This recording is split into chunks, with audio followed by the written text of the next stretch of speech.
Hello everyone. Veena वर्ल्डच्या travel कट्टामध्ये तुम्हा सर्वांचं मनपूर्वक स्वागत. मी तुमची होस्ट सुनीला पाटील आणि माझ्याबरोबर आज गप्पा मारणार आहे तो वीणा वर्ल्डचाच निखिल सैंधणे. मंडळी, wish you a very very very happy new year. नवीन वर्षाची सुरुवात झालेली आहे. 2024 साल इथे आलेला आहे आणि एक अतिशय सुंदर ग्रीटिंग मला आलं होतं की the new year brings in new hopes and new ideas to complete and fulfil your dreams. So happy new year. आणि खरंच एक नवीन वर्ष आलं की त्याच्याबरोबर एक वेगळा उत्साह येतो. खरं तर फार काही बदलत नाही, एक डेट असते ती चेंज होते, पण तसं म्हटलं तर खूप काही बदलतं आणि आपल्याला एक नवीन आनंद मिळतो असं मला वाटतं. So Nikhil, happy new year तुला पण. आणि छान झालाच असेल न्यू इयर. मला वाटतं आपल्या सगळ्यांनाच विणावळमध्ये देखील आपण खुश होतो. सेलिब्रेशन देखील झाले आपल्या ऑफिसमध्ये आणि त्याच्या आदल्या आठवड्यात क्रिसमस ट्री सेलिब्रेशन्स केले. आणि त्यात देखील वेगवेगळ्या डिपार्टमेंट्सनी म्हणजे तुम्ही मार्केटिंगच्या मंडळींनी एक छान उत्सुकता निर्माण केली सगळ्यांमध्ये आणि त्यांनी वेगवेगळ्या प्रकारचे ही डेकोरेशन्स ऑफिसमध्ये केली होती. अतिशय सुंदर झालं होतं आणि अख्खं ऑफिस एका उत्सवी आनंदी वातावरणात होतं आणि अजून देखील आहे. अर्थात नवीन वर्ष येताच आणि सेलिब्रेशन संपल्यावर सगळे कामाला देखील लागलेले आहेत, कारण भरपूर कामं करायची आहेत आपल्याला या वर्षात. So once again Nikhil, welcome आणि happy new year. Yes ma'am, तुम्हाला सुद्धा नवीन वर्षाच्या खूप खूप शुभेच्छा. खरं तर आपण सगळेच उत्सुक आहोत हे नवीन वर्ष कसं असणार आहे. याच्यात हम्म. सगळ्यात नवीन वर्षामध्ये आपले काही गोल्स असणार आहेत. तर ह्या बरोबर. पॉडकास्ट मध्ये माझा हाच प्रश्न आहे मॅम तुम्हाला, हम्म. की या वर्षामध्ये तुमची अशी कुठली ट्रॅव्हल बकेट लिस्ट आहे, किंवा आपले जे गेस्ट आहेत त्यांना सुद्धा कुठल्या प्रकारची ट्रॅव्हल बकेट लिस्ट बनवायला हवी. हम्म. सो अशाच प्रकारे ह्या एपिसोडची सुरुवात करूयात. आणि दर्शकांना माझी ही विनंती आहे की जर समजा तुम्ही तुमची ट्रॅव्हल बकेट लिस्ट बनवत असाल तर आजचा एपिसोड तुम्ही शेवटपर्यंत नक्की बघा आणि प्लॅनिंग तुमची सुरू करा लवकरच. नक्की निखिल, इथे ना मला थोडं आधी सांगायचं आहे की आपण एक न्यू इयर रेझोल्युशन करायला जातो. सो काही वर्षापूर्वी मी रेझोल्युशन करणं बंद केलं, कारण काय होतं, आपण ते प्लॅन करतो, अगदी लिहून ठेवतो की हम्म. आपण हे करू ते करू ते करू आणि मग त्यातलं काहीच होत नाही. हे बहुतेक वेळा होतं. पण एक रेझोल्युशन म्हण किंवा त्याला तू आता ट्रॅव्हल बकेट लिस्ट म्हटलं हे म्हण, ते मात्र मी न चुकता करते. कारण एक माझ्या लक्षात आलंय की ते जेव्हा डोळ्यासमोर असतं, कारण थोडंसं म्हणजे सोपं होतं ते करणं आणि कसं करायचं काय करायचं ह्यावर बद्दल आपण बोलणारच आहोत. पण त्याआधी आणि आपण बऱ्याच दिवसांनी ट्रॅव्हल कट्टा आता शूट करतोय, कारण बरंच ट्रॅव्हल होतं, कामं होती आपली मध्ये. पण त्याआधी बकेट लिस्ट म्हणजे काय हे ह्याच्यावर आपण 2 मिनिटं बोलूया. कारण एक बकेट लिस्ट ही केवळ ट्रॅव्हलचीच नाही, कशाचीही असू शकते. आणि असा एक इंग्रजी चित्रपट देखील होता काही ह्याच्या आधी पाहिलेला मला आठवतं, ज्याचं नाव बकेट लिस्ट होतं. आणि त्यातले एक मला वाटतं 60-70चे गृहस्थ होते आणि ते 3 मित्र असतात आणि ते त्यांच्या इच्छा पूर्ण करायला लागतात. सो बकेट लिस्ट हा खरा शब्द असा येतो की ज्याला इंग्लिशमध्ये जेव्हा कोणी स्वर्गवासी होतो त्याला म्हणतात किकिंग द बकेट. म्हणजे जेव्हा आपण म्हणजे हे हे जग सोडून जातो त्याला म्हणतात he has kick the bucket. आणि मग ते किकिंग द बकेट करायच्या आधीची जर आपल्या इच्छा असल्या आणि त्याची एक लिस्ट असली, त्या सगळ्या आपण जिवंत आहोत तोपर्यंत सगळ्या पूर्ण करून घेऊया, म्हणून ती बकेट लिस्ट. असं एक बकेट लिस्ट ह्या ह्या गोष्टीचं एक छान एक्सप्लेनेशन आहे. आणि मलाही प्रश्न पडायचा, बकेट लिस्ट का म्हणतात ह्याला? सो यासाठी बकेट लिस्ट म्हणतात आणि त्यात आपण अर्थातच विणावळमध्ये एक ट्रॅव्हल बकेट लिस्ट असं म्हणतो. पण ती ट्रॅव्हल बकेट लिस्ट करताना मला असं वाटलं की पण ही ट्रॅव्हल बकेट लिस्ट केवळ म्हणजे एकच बकेट लिस्ट करून आयुष्यभर ती कंप्लीट करायची, का आपण दर वर्षाला एक वेगळी वेगळी बकेट लिस्ट केली तर मग त्या वर्षाचे आपले एक ट्रॅव्हल गोल्स जे आहेत ते नक्कीच पूर्ण होऊ शकतात. सो डेफिनेटली मजा येईल. मला वाटतं तू पण तुझी ट्रॅव्हल बकेट लिस्ट करशीलच, कारण मला माहितीये तू व्हिएतनामला देखील जाऊन आला होतास आणि काही काही वेळा लिस्टमध्ये असलेल्या देश किंवा राज्य म्हण किंवा कधी कधी ते लिस्टमध्ये नसतात, पण एखादी छान ऑफर येते आणि आपण पटकन त्याचाही फायदा घेतो. पण जर आपल्या मनात असलं की हो आपल्याला जायचंय, हे करायचंय, असं असा विचार केला तर नक्कीच ते करता येतं. सो मी म्हणेन सुरुवात करताना आधी तर आपल्या इच्छा, आपले विचार, आपण कोणाकोणाबरोबर जाणार आहोत, ह्या सगळ्या गोष्टींचा जर विचार केला ना तर नक्कीच एक छान बकेट लिस्ट बनवता येते. अगदी बरोबर मॅम. जसं की तुम्ही सांगितलं की प्लॅनिंग करायला पाहिजे किंवा प्लॅनिंग हम्म. हे गरजेचं आहे. कुठल्याही गोष्टीबद्दल कुठलीही गोष्ट हम्म. आपल्याला समजा नवीन वर्षामध्ये सुरू करायची असेल, तर ती सुरू करताना एक प्रकारची प्लॅनिंग आपल्याला आवश्यक असते. बरोबर. तर याच प्लॅनिंग रिलेटेडच माझा प्रश्न असणार आहे, की आपल्या ह्या वर्षीच्या समजा आपल्याला प्रवास करायचा आहे, हम्म. कुठे फिरायला जायचं आहे, तर याच्या प्रवासाची आपली प्लॅनिंग कशा प्रकारची असावी? हम्म. निखिल, सगळ्यात आधी तर त्यात अनेक म्हणजे अनेक गोष्टी आहेत, पण सगळ्यात आधी मी म्हणेन की आधी सुट्ट्या कुठल्या आहेत, आधी काल निर्णय जे काल आपण काढलं ते हम्म. घेऊन बसा. त्यातले हम्म. ह्या वर्षाचे मुहूर्त, या वर्षाच्या सुट्ट्या, लॉंग विकेंड्स जे आहेत, ह्या सगळ्या एकदा आखल्या म्हणजे आपल्याबरोबर अनेक वेळा फिरणारे आपले काही गेस्ट आहेत, त्यांनीच स्वतः मला पुढच्या वर्षाच्या पूर्ण सुट्ट्यांची लिस्ट करून पाठवली की हे बघ, ह्या ह्या सुट्ट्या आहेत, तर मग आम्ही ह्या ह्या वेळी इथे इथे जाऊ शकतो. कारण ते सुद्धा त्यांच्या व्यवसायात खूप बिझी असतात, खूप कामं आहेत. तर ते म्हणाले आत्तापासून जर मी तो सुट्टीचा ब्लॉक करून ठेवला तर मग हम्म. मला माहितीये की मी त्यावेळी चुकून पण दुसरी कुठली कामं घेणार नाही, जेणेकरून की जे मला जायचंय ते नक्कीच मी पूर्ण करू शकतो. नाहीतर मग आयत्या वेळे कामं येतात, मग मीटिंग्स डबल दिल्या जातात आणि मग त्या बाहेरच्या किंवा इतर मीटिंग्स वगैरे अशा प्लॅन झाल्या की ते करणं थोडं कठीण होतं. अर्थात मला असं वाटतं सगळ्यात सोपं म्हणजे शाळेचं कॅलेंडर. जर आपण शाळेचं कॅलेंडर घेतलं तर त्यात एक सुट्ट्यांची म्हणजे लॉंग वेकेशन, शॉर्ट वेकेशन ह्या सगळ्या सुट्ट्या दिलेल्या असतात. जे पब्लिक हॉलिडेज आहेत त्या दिलेल्या असतात.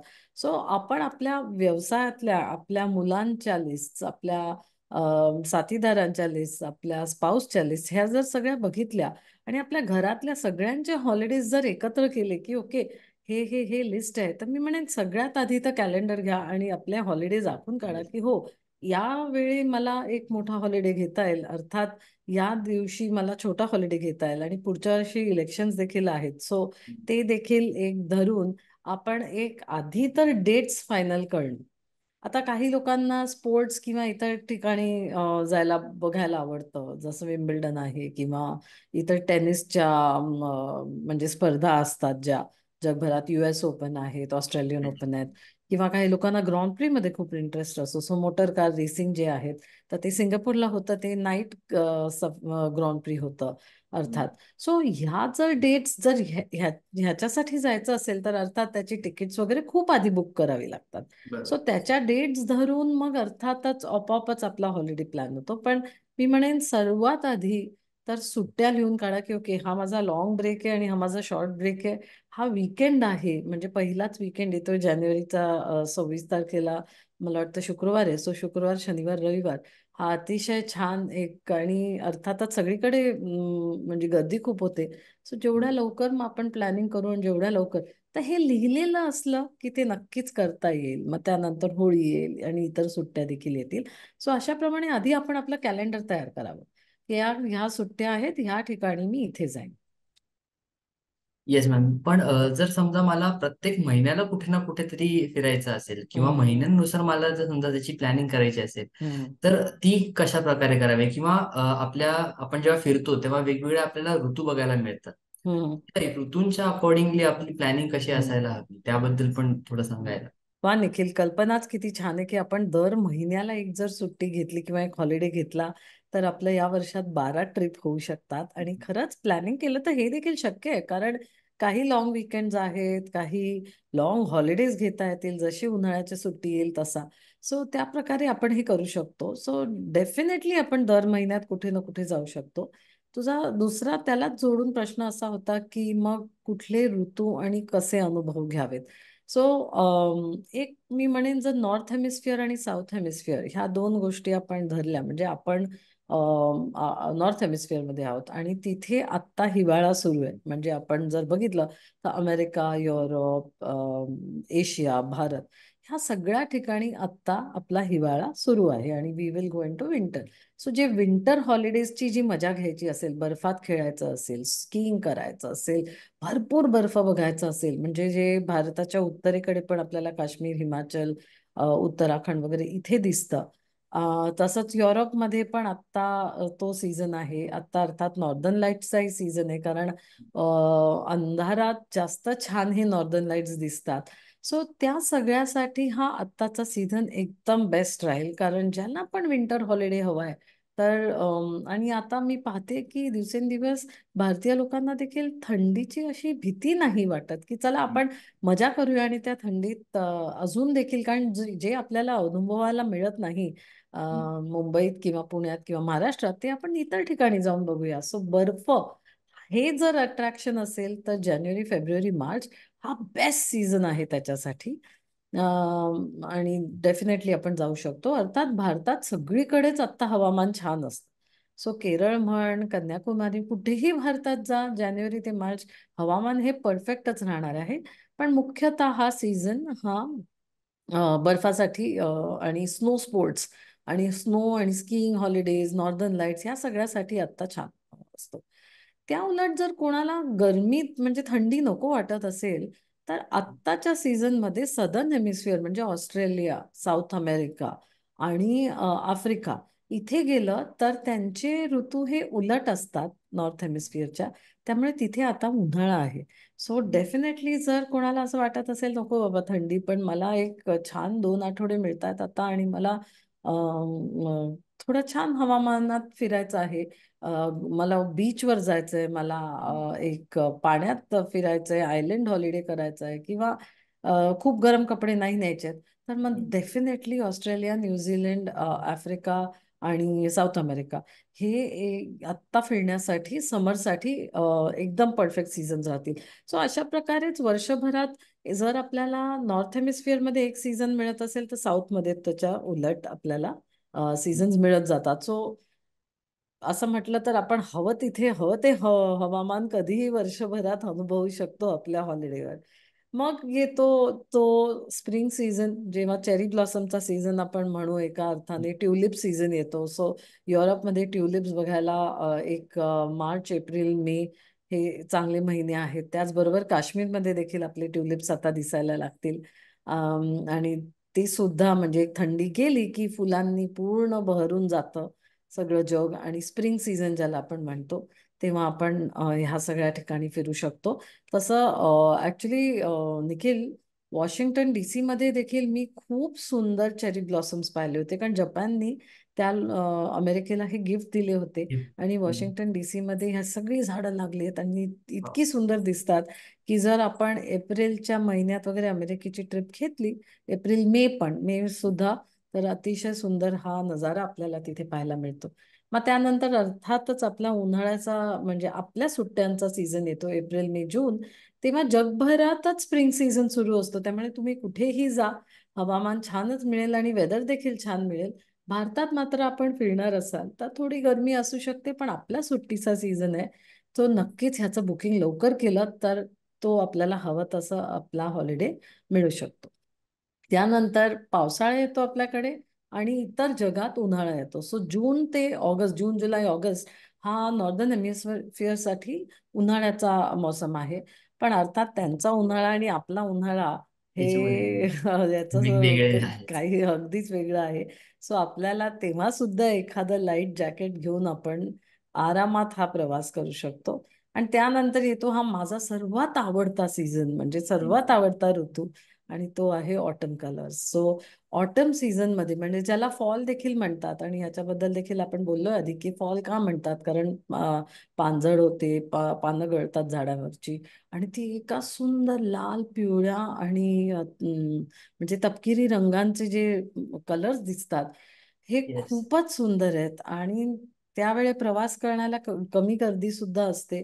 सो मला ऑटम सीझन हा माझा आवडता आहे, आणि दरवर्षी 1 ऑक्टोबरमध्ये मी कुठे ना कुठेतरी जातेच. म्हणजे कॅनडाला देखील मी ऑटम कलर्स पाहिलेत, अमेरिकेत पाहिलेत ऑटम कलर्स, युरोपमध्ये पाहिलेत, साऊथ कोरियाला देखील बघितलेत, जपानला देखील अतिशय सुंदर ऑटम कलर्स दिसतात. आणि भारतात देखील नॉर्थला गेलं तर आपल्याला ऑटम कलर्स हे सुद्धा तेव्हा दिसतात. आता हेच ऑटम कलर्स आपल्याला न्यूझीलंडमध्ये मे आणि जून मध्ये सुद्धा दिसतात, हिवाळा ओके. सुरू व्हायच्या आधी.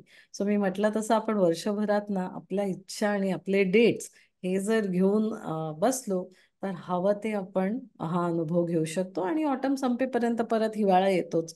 सो एक नोव्हेंबर, डिसेंबर पासून हिवाळ्याचा सीझन सुरू होतो.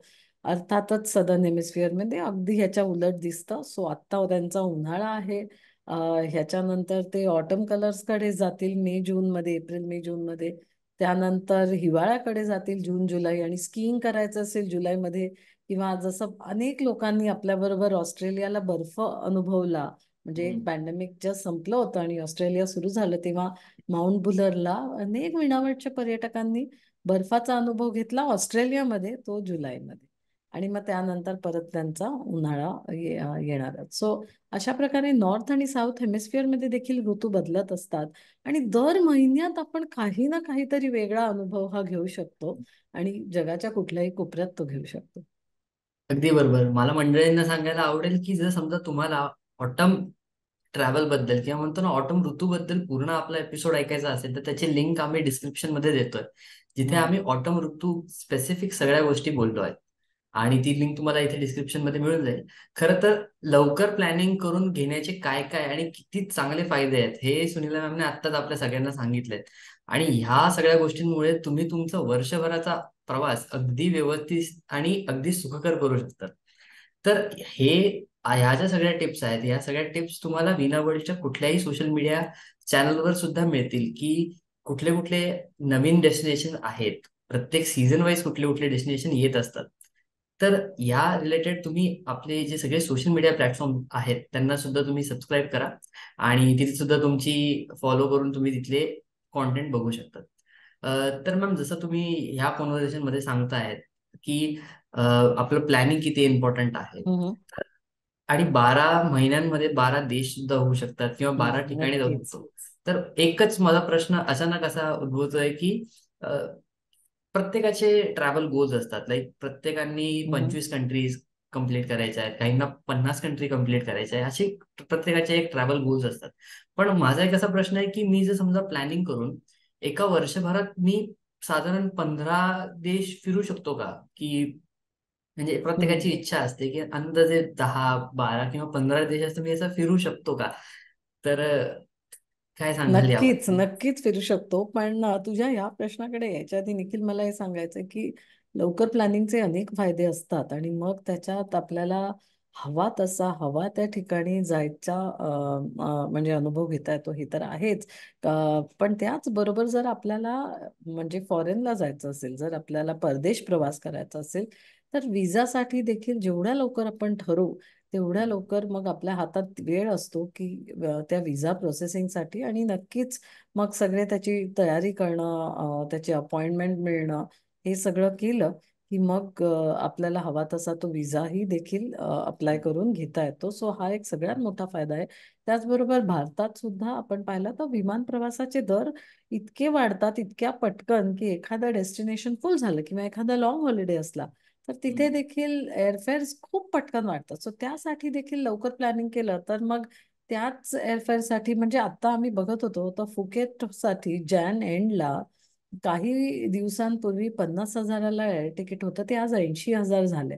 सो आपण त्याच एअर तिकीटसाठी म्हणजे थायलंडला जर भेट द्यायची असेल तर तेच एअर तिकीट जसे जसे दिवस जवळ येतात तसंच त्याची किंमत खूप वाढते. सो ह्या काही गोष्टी आहेत ज्याचा फायदा आपण घेऊ शकतो जर आपण प्लॅनिंग आधी केलं. आता तुझा दुसरा मुद्दा की मी 12 महिन्यात 12 किंवा 15 देश बघू शकतो का? ही कल्पनाच फार सुंदर आहे. नक्कीच बघू शकतो. तू जर दर महिन्याचं प्लॅनिंग केलं तर तू दर महिन्याला एका वेगळ्या देशात देखील जाऊ शकतो. पण एक प्रत्यक्षात हे तसं थोडं कठीण होतं असं मी म्हणेन. म्हणजे असा काही जॉब असेल की जर तुम्हाला, किंवा व्यवसाय असेल आणि धंदा असेल की ज्या दर महिन्याला आपल्याला हॉलिडेला जाता येत असेल, तर सगळ्यात बेस्ट व्यवसाय आहे असं मी म्हणेन. पण तो कदाचित आपला ट्रॅव्हलचाच व्यवसाय असेल, आणि तिथे जाताना आपण कामासाठी फिरतो, नॉट सो मच की हॉलिडेला फिरतो. पण हो, लोकांची एक इच्छा असते की मला ना माझ्या आयुष्यात एक 25 देश तरी कंप्लीट करायचे आहेत. मला माझ्या आयुष्यात 50 देशांची तरी एक लिस्ट करावी. आणि ह्यासाठी ऍक्च्युली विनावटकडे गेस्ट कनेक्ट हे डिपार्टमेंट पण आहे, आणि ते जर तुमच्या इच्छा तुम्ही कळवल्यात तर त्याचा एक पूर्ण ट्रॅव्हल पोर्टफोलिओ पण करून देतात की पुढे पुढे पुढे तुम्ही काय बघावं, तुमच्या आवडी काय आहेत, त्यानुसार आपण हॉलिडे प्लॅनिंग सुद्धा करून देतो. पण हो, जर तुला 15 काय 10 काय, मी म्हणेन तू एका वर्षात 20 एक देश तरी आरामात करू शकतो. वा. आणि हे सुद्धा केवळ 2 टूर करून. म्हणजे फक्त 2 टूर निवडल्यास तरी तू एक 15 ते 20 देश हे आरामात घेऊ शकतो. सो त्यासाठी जर सपोज आपल्याकडे एक 27 दिवसाची युरोपियन एक्सप्लोरर आहे, ह्या टूरमध्ये 14 देश आहेत. आणि त्याचबरोबर जर एवढे दिवस नसले हातात तर मग तरी अशा छोट्या देखील टूर आपण केलेल्या आहेत. कारण आपल्याला माहिती आहे की सगळ्यांनाच एवढा वेळ असेल असं नाहीये. मग जर वेळ कमी असेल तर 8 दिवसात 8 देश, 10 दिवसात 10 देश आणि 12 दिवसात 12 देश असं देखील आपल्याला जाऊन भेट देता येते. सो जर एक युरोपची टूर केली तर तुझे 12 ते 14 देश तर आरामात बघून होतात. त्याचबरोबर एक साऊथ अमेरिकेची आपली टूर आहे ज्याच्यात 6 देश साऊथ अमेरिकेतले बघून होतात. कारण तो खंडच इतका मोठा आहे आणि आपल्यापासून तिथे पोहोचायलाच त्याला एवढा वेळ लागतो. म्हणजे मार्च मध्ये ही टूर जाते, सो एक 24 तास तर आपल्याला तिथे पोहोचायला लागतात. मग एवढा लांब प्रवास केल्यावर नक्कीच आपण तिथले मुख्य देश तरी बघून परत येऊ. सो अशा दृष्टिकोनाने 21 दिवसांच्या टूरमध्ये आपण 6 देश बघतोय. सो जर तू 2 टूर जरी ह्या केल्यास तरी एका वर्षात तुझे 20 देश तर अगदी आरामात होतील. पण अशी जर इच्छा असेल, हे तर मी उदाहरण दिलं, तर नक्कीच एक युरोप सारखा खंड घेतला तर आपण तिथे केवळ एक देश बघायला फार कमी वेळा जातो. निदान एक 2, 3 किंवा 4, 5 देश तरी बघून होतातच. 12 किंवा 14 झाले नाही तरी. आणि असे जर मल्टी कंट्री टूर्स तू जर 2, 3 तरी केल्या म्हणजे वर्षातनं 3 टूर ह्या मला वाटतं आरामात होऊ शकतात. तर मग डेफिनेटली एक 12 ते 15 देश तर तू एका वर्षात आरामात बघू शकशील. आणि मग असं करून पुढच्या 3-4 वर्षात 25 काय 50 देश देखील तुझे नक्कीच कम्प्लीट होऊ शकतात. सो ट्रॅव्हल ड्रीम्स हे खरंच खरे होऊ शकतात यात. अगदी बरोबर. जसं मी हे ऐकून इतका अद्भुत हे झालं, लाईक लाईक मेस्मरायझिंग आहे हे. तसंच आपले गेस्ट जे ऐकत असतील त्यांना पण हे नक्की आवडेल आणि ते नक्कीच आपली गेस्ट कनेक्ट टीम सोबत कनेक्ट करतील, की त्यांना पण असं एक लॉंग टर्म साठीचं जे प्लॅनिंग आहे ते इतके इझिली आपल्याचकडून जर समजा करून मिळत असेल तर ते खूप असं चांगली गोष्ट आहे आणि आनंददायी आहे. जसं देश आपण बघतो तसं खंड पण लोक प्रेफर करतात, की नाही हम्म. मी 7ही खंड फिरण्याची माझे एक गोल आहेत. काही जे गेस्ट आहेत जे म्हणतात की नाही बरोबर. आता युरोप झालाय, ऑस्ट्रेलिया झालाय, हम्म. किंवा म्हणतो ना की साऊथ अमेरिका झालाय. सो अशा प्रकारे एक खंडासाठी पण एक उत्सुकता असते लोकांमध्ये, ते सुद्धा लोक काउंट करतात. आणि तसे अंटार्क्टिकाची आपली एक स्पेसिफिक टूर आहेच. हम्म. तर ह्या बद्दल पण तुम्ही नाही, जरा काही. नक्कीच निखिल. कारण तुझं पाहिलं तर आपण एक अनेक वेगवेगळ्या लिस्ट करत असतो. मी भारतातल्या किती राज्यांना भेट दिली आहे, ही एक हम्म. लिस्ट होऊ शकते. मी किती वेळा स्वित्झर्लंडला गेलोय, ही हा. देखील एक लिस्ट होऊ शकते. कारण वेगवेगळ्या टूर्स करून, कारण मीच पाहिलंय की आपल्याकडे जेव्हा लोक येतात तेव्हा पहिली टूर कदाचित ते ही एक 10 देश किंवा 12 देश एक युरोपची ओळख होते. मग ते पाहिल्यावर त्यांना आवडतं, अरे मला स्वित्झर्लंड आवडलं किंवा मला पॅरिस आवडलं आणि मला परत जाऊन फक्त तेच बघायचंय. मग अनेक वेळा मग ते फक्त स्विस पॅरिस किंवा स्विस ऑस्ट्रिया पॅरिस ही टूर करायला येतात. आणि मग असं वाटतं, अरे ह्या वर्षी काही वर्षांनंतर, कारण जसे वर्ष जातात तसा काही गोष्टी बदलतात, आपलं वय बदलतं, आपण खूप आधी पाहिलेलं आपण थोडं विसरून जातो, परत वेगळं पाहायचंय.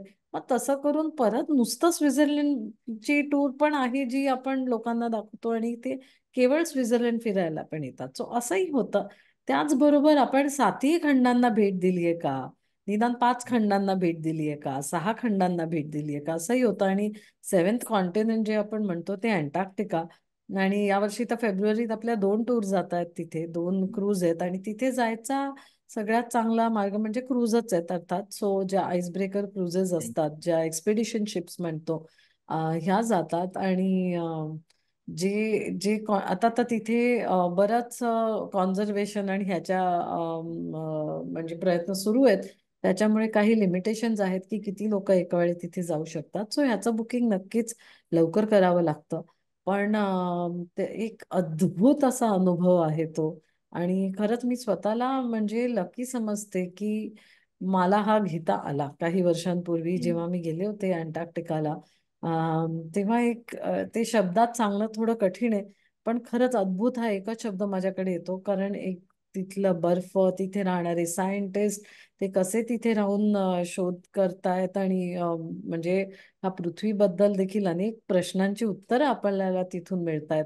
पेंग्विन्स आणि सील्स आणि डॉल्फिन्स आणि व्हेल्स ह्या सगळ्यांचं आयुष्य आणि कसं कसं तिथे सुरू आहे, हे सगळं, ती इकोसिस्टम सर्व कशी आहे, हे सगळंच आपल्याला पाहायला मिळतं. सो अतिशय सुंदर टूर आहे.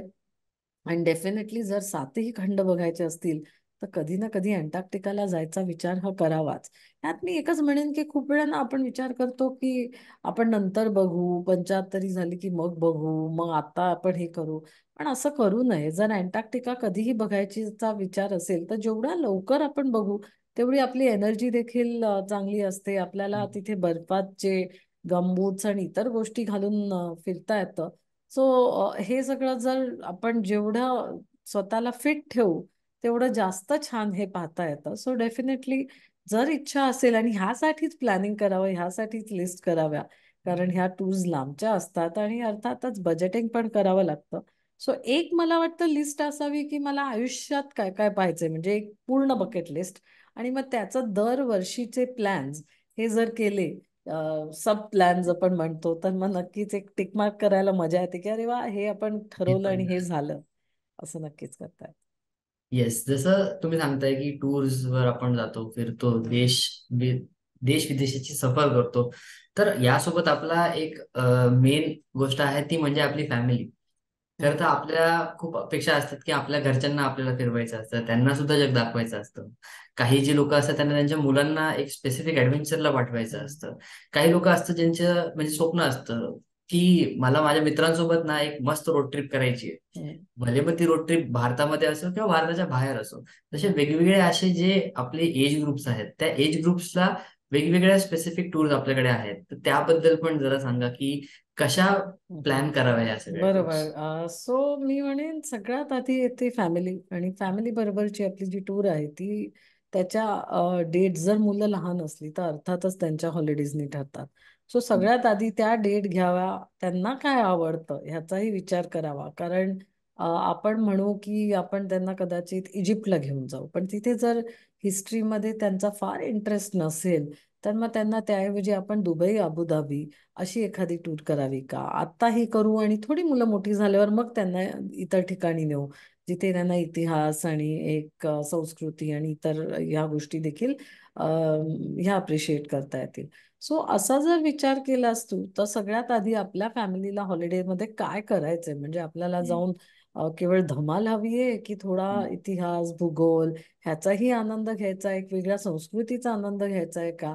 हा असा विचार करणं देखील चांगलं. म्हणजे आता आपल्या अमेरिकेच्या टूरमध्ये तू पाहिलंस तर सगळं काही ते सुद्धा आहे, म्हणजे नॅचरल ब्युटी देखील आहे आणि त्याचबरोबर डिझनी थीम पार्क्स आणि हे सगळं सुद्धा इन्क्लुडेड आहे. साऊथ ईस्ट एशियाच्या टूर्स असतात त्यात सुद्धा एक तिथल्या नैसर्गिक सौंदर्य म्हण, तिथले अट्रॅक्शन्स प्लस मॅनमेड अट्रॅक्शन्स ह्याचं एक जे कॉम्बिनेशन होतं की थीम पार्क्स आहेत आणि इतर म्हणजे गो कार्टिंग करता येतं, काही रोलर कोस्टर राईड्स आहेत, स्विमिंग युनिव्हर्सल पूलमध्ये स्टुडिओ जाता आहे. येतं, वॉर्नर ब्रदर्स स्टुडिओला भेट देता येते, सी वर्ल्ड आहे जिथे अतिशय सुंदर म्हणजे समुद्राच्या म्हणजे जे अॅनिमल्स आहेत त्या सगळ्यांचे गेम्स बघता येतात किंवा नुसतं त्यांना पाहता देखील येतं की हे कसे आहेत. सो अशा ज्या कॉम्बिनेशन्स आहेत हे मला वाटतं फॅमिलीसाठी सगळ्यात बेस्ट ठरतात. आणि त्यासाठी मग सगळ्यात आधी त्यांच्या सुट्ट्या एक ठरवून सगळ्यांच्या इच्छा बघून आपण हम्म. एक फॅमिली हॉलिडे हा ठरवू शकतो. त्यानंतरचं जर म्हटलंस तू तर ते तर मे बी आपल्या मित्रांबरोबर फिरायचं वगैरे जर असेल आपल्याला तर मग जनरली मी पाहिलंय की जून, जुलै, ऑगस्टमध्ये जेव्हा एक आपल्याकडे थोडा पावसाळा असतो तेव्हा खूप सारे हे फ्रेंड्स ट्रिप्स जातात, कारण तेव्हा मुलांच्या शाळा सुरू असतात. मग हम्म. मुलं शाळेत जाऊ शकतात आणि आपण देखील किंवा इतर देखील यंग ज्यांना मुलं नसतील ते देखील फ्रेंड्स थोडं एक कामापासून थोडासा एक 4-5 दिवसांचा ब्रेक घेऊन अगदी आरामात फ्रेंड्स ट्रिप्स करता येतात. आता माझंच म्हणशील तर आता मुलं मोठी होत आहेत आणि मुलं मोठी झाल्यावर मी आणि माझ्या मैत्रिणींनी ठरवलं की आता दरवर्षी एकदा तरी भेटायचं. माझ्या 2 मैत्रिणी अमेरिकेत राहतात पण आम्ही गेले 3 वर्ष दरवर्षी ऑक्टोबरमध्ये एक तरी ट्रिप करतो. आणि साधारण एक वेळ ठरवतो की ओके जेव्हा सगळ्यांना इझी आहे आणि अमेरिकेतून आणि इंडियातून दोन्ही ठिकाणी कुठे पोचता येईल असे एक डेस्टिनेशन धरून दरवर्षी एक फ्रेंड्स ट्रिप होते. आणि खरंच बरं वाटतं, कारण एक इतर आपल्या परिवाराबरोबरची ट्रिप ही वेगळी होते. पण जेव्हा आपल्या डोक्यावर कुठलीही रिस्पॉन्सिबिलिटी नसते आणि आपण आपल्या मित्रांबरोबर मैत्रिणींबरोबर ट्रिपवर जातो, तेव्हा तेव्हाचा तो अनुभव कम्प्लिटली वेगळा असतो.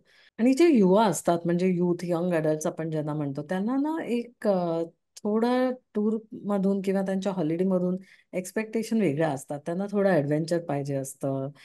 त्यांना इतर लोकल गोष्टी जास्त अनुभवायच्या असतात. फूड देखील म्हटलं तर जेवणाचा देखील विचार केला तरी ते करायचं असतं. सो डेफिनेटली हा विचार करून पण एक योलो जे आपण म्हणतो, म्हणजे यू ओनली लिव्ह वन्स, अशा ह्या ज्या आपल्या टूर्स आहेत त्या नक्कीच हे यंग अडल्ट घेऊ शकतात. किंवा त्यांनी त्यांच्या अशा इच्छा केल्या तर ट्रेक्स अँड हाईक्स किंवा कुठे ट्रेकिंगला जायचंय का, त्याचबरोबर इतर काही गोष्टी करायच्या आहेत का, असाही विचार करता येतो.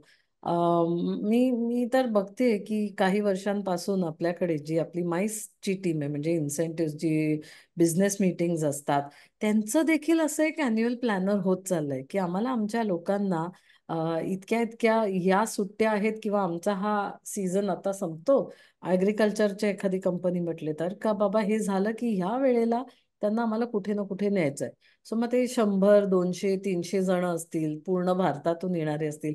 मग त्यांचं मागच्या वर्षी हे झालं आणि आता हे करायचंय.